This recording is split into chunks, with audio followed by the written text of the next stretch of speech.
네, 여권 얘기 보겠습니다. 대구의 진박이다 얘기하는 진실한 사람을 기반으로 한 친박 인사라고 주장하는 분들이 자신들만의 방식을 내세웠죠. 잠시 후에 그 사진 한 장 공개합니다. 그리고요, 야, 박근혜 대통령, MB보다 더 나쁜 대통령이다. 이렇게 말했던 분이 있습니다. 과연 그분의 선택은 무엇인지, 현재 상황 어떤지 점검해 보겠습니다. 먼저 사진 공개하겠습니다. 천상필 차장, 이 사진 설명 좀 해주십시오. 예, 왼쪽부터 이제 추경호 전 이제 국무조정실장이죠. 네. 정종섭 전 장관의 얼굴도 보이고요. 정종섭 장관도 보이고요. 이재만 전 동구청장도 보이고요. 네. 저렇게 이제 진박 후보, TK에 출마하는 진박 후보라는 사람들이 네. 저렇게 빨간색 새누리당 점퍼를 차려입고 박근혜 대통령 전 민정수석 이렇게 곽상도 이름을 써놓은 거죠. 박근혜 대통령 이름을 전부 다 써놓고 내가 박근혜 대통령이 밀어서 나온 정말 진실한 후보다. 이런 거를 강조를 하면서 6명이 이제 앞으로 정기적으로 회동을 갖고 모여서 선거운동을 하기로 결의를 했습니다. 저 사진들은 네. 정종섭 전 행자부 장관의 이 SNS에 올라온 사진들입니다. 저 사진 보면요, 6명 중에 장관을 지낸 사람이 2사람, 청와대 수석비서관을 지낸 사람이 2사람, 대구은행장을 지낸 사람이 1사람, 그리고 전 구청장을 지낸 분이 1분 있습니다. 이렇게 국정의 최일선에서 아주 중요한 결정을 내렸던 분들인데, 자, 일단 왜 이런지 점검을 좀 해봤으면 좋겠습니다. 근데 좀 과하다는 지적이 있어요. 자, 저희가 영상을 좀 준비했습니다만 윤두현 전 청와대 홍보수석 YTN이라는 방송사 간부 임원을 지내는 분인데 이렇게 옷을 만들어 입었군요. 예. 앞뒤로 보면 전 청와대 홍보수석이라는 타이틀만 내세우고 있습니다. 네. 내가 왜 국회의원이 돼야 하고 왜 이 지역에 출마해야 되는지 이유를 저 청와대 홍보수석이라는 타이틀로 설명을 하고 싶은 모양인데요. 네. 그런 이유로 누군가의 어떤 과거의 어떤 경력 하나, 누구와의 관계 이런 것 때문에 국회의원이 될 수 있다고 생각한다면 어떻게 보면 국민들의 반감을 살 수 있지 않을까 이런 우려가 나오고 있습니다. 네, 빨간색 상징의 예비후보 1번에 번호를 새겼습니다만 나는 청와대에서 홍보수석으로 대통령을 위해 일했던 사람이다. 라는 게 유독 강조되고 있습니다. 보통 이런 식의 디자인은 별로 잘 없지 않습니까? 잘 안 하죠. 자기의 이제 뭐 청와대 홍보수석이라는 건 내세울 수 있겠지만 자기가 이력이라든지 공약이라든지 이런 것들을 많이 새겨있고 다니는데 좀 과했다는 지적이 나오고 또 일각에서는 아예 이름을 진씨로 바꾸든지 박씨로 바꾸든지 저렇게 해서 홍보하는 게 더 낫겠다라고 비아냥대는 사람까지 생길 정도입니다. 저렇게 할 수밖에 없는 게 저 인물들이 뭐 정치 신인이긴 하지만 현역에 내려가서 혼자서 선거운동을 해서는 지금 지지율이 안 올라가고 있는 거예요. 그래서 뭉쳐서 다니면 좀 올라갈까 이런 거를 좀 노리고 있는 것 같습니다. 알겠습니다. 대통령의 마음을 얻었다고 주장하는 6분의 얘기였습니다. 그러면요, 대통령이 직접 그 4번 지역구에서 당선됐던 대구 달성. 그 지역의 의원, 이종진 의원 물러나는 거 며칠 전에 봤지 않습니까? 네, 그렇죠. 그런데 논란이 계속 이어지고 있죠? 그렇죠. 왜 또 김무성 대표 기자회견하는 날 힘을 빼면서 바로 불출마를, 현역 소선 의원인데 불출마를 선언했냐 논란이 되면서 아까 그 6명 중에 같이 등장했던 추경호 실장이 바로 후배한테 물려준다 이런 개념처럼 해석을 하는 분도 계신데요. 계속 진박 속가내기가 아니냐 뭐 이런 비판이 계속되고 있습니다. 자, 그러면요. 왜 물러났을까? 이거 진박한테 밀린 것 아니냐? 뭔가 다른 걸 기대한 것 아니냐라고 기자들이 김무성 대표에게 끊임없이 물었습니다. 오늘 답을 좀 내놨습니다. 이렇게 얘기했습니다. 확인합니다. 본인한테 물어보십시오. 말들이 많을 이유도 나는 없다고 생각합니다. 자기보다 더 나은 사람이 그 지역에 나온다고 하니까 고향 후배에게 아마 양보한 게 아닌가 하는 그런 생각이 듭니다. 자, 전상철 차장께 질문 드리겠습니다. 고향 후배에게 양보한 것 맞습니까? 말도 안 되는 일이죠. 어떻게 본인 지역구는 자기 아들한테도 안 물려준다는 거 아니겠습니까, 의원들이? 그런데 후배한테 물려준다고요? 절대 있을 수 없는 일이고요. 김무성 대표가 만약에 자기 지역구를 누가 와서 낼름 채간다면 기분 좋아하겠습니까?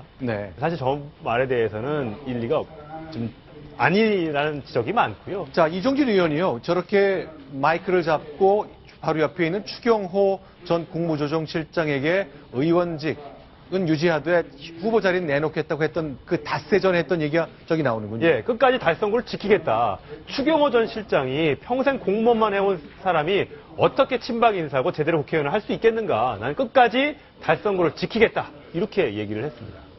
양지열 변호사, 저 닷새 간의 생각의 차이는 왜 가능했다고 보십니까?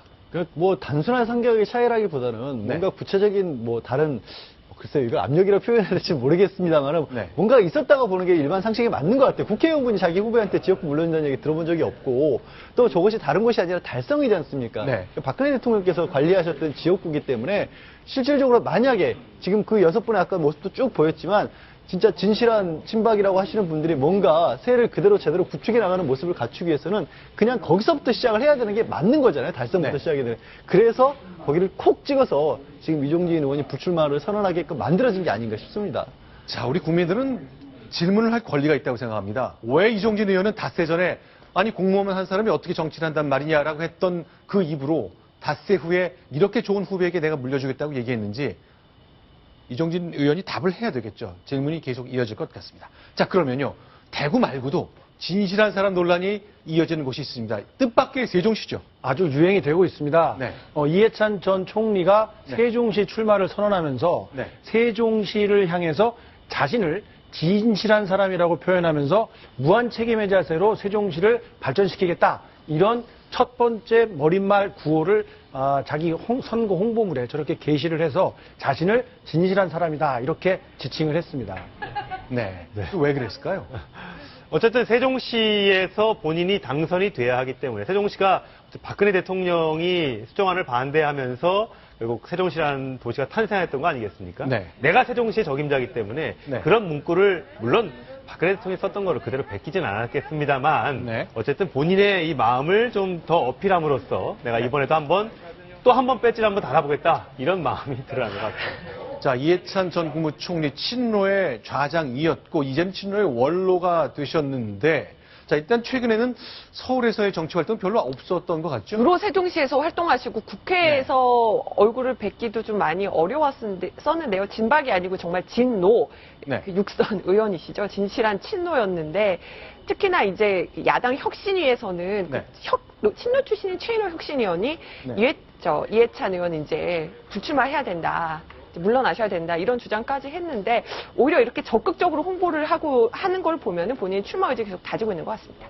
자, 이해찬 의원 이제 6선 도전하는 자리가 됐는데 자, 이해찬 의원은 저 88년 생각이 많이 날 것 같아요. 나와 김종인과 이해찬 이 얽히고 설킨 인연 지금 생각이 많을 것 같습니다. 이 두 분의 일대를 좀 간략하게 경쟁사와 엮어서 설명을 좀 해주세요. 이게 이제 김종인 선대위원장 같은 경우는 서강대 교수 시절에 이제 전두환 시절에 발탁이 돼서 11대 네. 국회에서 비례대표 전국구로 시작을 해서 4번의 비례대표 전국구 의원을 지냈죠. 근데 네. 딱 한 번 지역구에 나갔던 게 1988년 13대 총선이었습니다. 서울의 관악을 선거구에 나왔고 야권의 아주 텃밭이라고 불리는 적에 나갔지만 이해찬 당시 의원에게 졌습니다. 28년 전 사진 보고 계십니다. 네, 굉장히 젊었네요. 뿔테 안경이 아주 지금과 비슷한데 네. 저때 크게 한번 졌습니다. 네. 예. 그리고 나서 2004년 노무현 전 대통령 탄핵안 때 당연히 이해찬 의원은 친노파의 수장처럼 불리고 있기 때문에 반대를 했고요. 네. 김종인 전 의원은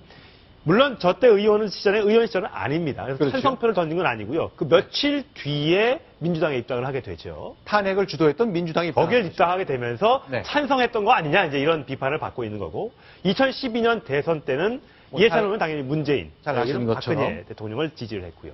그런데 이렇게 보면 왔다 갔다 이렇게 힘의 균형추가 맞고 한때는 오히려 이해찬 의원이 어떤 키를 갖고 있었는데 네. 이번에는 선대위원장으로 김종인 위원장이 밖에서 들어오면서 공천권도 아마 휘두를 것이다라는 얘기가 있습니다. 이렇게 네. 되면 친노를 좀 일부에서 물갈이해야 되는 것 아니냐. 네. 이해찬 의원도 친노의 대표적인 좌장급이기 때문에 네. 물갈이 대상에 들어간다 안 들어간다 말들이 있습니다. 이렇게 될 경우에는 혹시 칼자루 손이 이제 김종인 위원장의 손에 있기 때문에 네. 공천에서 탈락할 가능성도 있는 게 아니냐. 이런 벌써부터 관측이 나오고 있는 거죠. 네, 자, 1988년 기억하십니까? 50 비리 관련된 다양한 청문회가 열렸을 때 초선 의원 이해찬 의원, 이 선거 결과 국회에 입성한 이해찬 의원이 전두환 전 대통령을 증인으로 상대로 아주 송곳 같은 질문을 했던 상황이 떠오를 겁니다.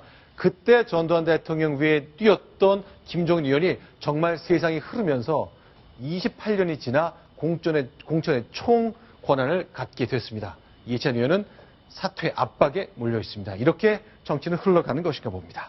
자, 정치가 흐른다는 것 사례 하나 더 볼 수 있을 것 같습니다. 이분이요, 박근혜 대통령은 MB보다 더 나쁘다 이렇게 얘기했던 분입니다. 그러나 이분의 운명은 또 바뀔 것 같습니다. 자, 조경태 의원 얘기죠. 네, 그렇습니다. 조경태 의원이 이제 2013년도 4월에 민주통합당에 네. 바로 이제 최고위원 선거 도전을 했는데 그때는 이런 얘기도 했었어요. 박근혜 대통령 독선과 아집이 이명박 대통령 당시보다 더하다는 얘기들도 네. 나오고 있다. 네. 이런 지적을 하기도 했었습니다. 자, 그러면 김무성 대표가 또 질문을 받았습니다. 요새 김무성 대표가 공천 관련해서 질문을 굉장히 많이 받습니다. 아니, 어쩌다가 이렇게 영입이 되게 되는 겁니까? 직접 만났다고 조경태 의원이 직접 공개도 했었죠. 오늘 이렇게 답을 내놨습니다. 그곳으로 가보겠습니다. 조경태 의원님이 다 밝혔지 않습니까? 최종 결정은 어떻게 할지 좀 봅시다. 제가 접촉하지 않았습니다. 만난 건 사실이지만 뭐 조경태 의원은 같은 부산 지역구이기 때문에 비행기에서 자주 만납니다. 없습니다. 우리 당의 룰대로 경선을 치러야 됩니다. 자, 조경태 의원은 3년 전 민주통합당 전당대회에서 이렇게 얘기했습니다. 제가 한번 읽어보겠습니다.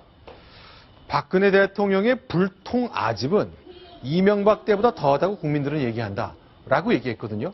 그런데 박근혜 대통령이 사실상 선거를 주도하는 분위기가 형성된 새누리당으로 들어왔습니다. 어떻게 해석을 하고 이해해야 되는 겁니까?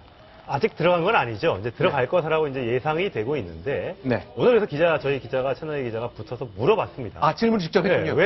아니 그때 몇 년 전에 2013년이면 얼마 지나지 않았어요. 3년 정도 지났는데 그때 왜 그렇게 말씀하셨어요? 했더니 기억이 안 납니다. 라고 얘기를 아, 진짜로? 예, 기억이 안 나요. 그리고 그게 특성을 알아야 되는 게요. 김부겸 전 의원도 네. 전당대회에 나갈 때는 박 대통령을 굉장히 비판을 했었어요. 네. 전당대회의 특성상 그거는 당원들을 대상으로 그 야권 지지층을 대상으로 하는 것이기 때문에 네. 좀 더 현 정권에 대한 비판을 높이 하는 경향이 있습니다. 네. 하지만 다시 모든 국민을 대상으로 할 때는 또 그 수혜가 타깃으로 하는 독자층, 시청자층이 다르기 때문에 네. 수위가 좀 달라진다. 저는 좀 이렇게 판단을 합니다. 그럼 조경태 의원도요, 이남희 차장 얘기처럼, 그땐 전당대회 아니었습니까? 우리 저 당원들한테 한 얘기인데, 이렇게 설명은 될 텐데, 어쨌건 채널A의 질문에 조경태 의원은 기억이 안 납니다. 라고 말했군요. 모범 답안이라고 생각되십니까? 어떤가요?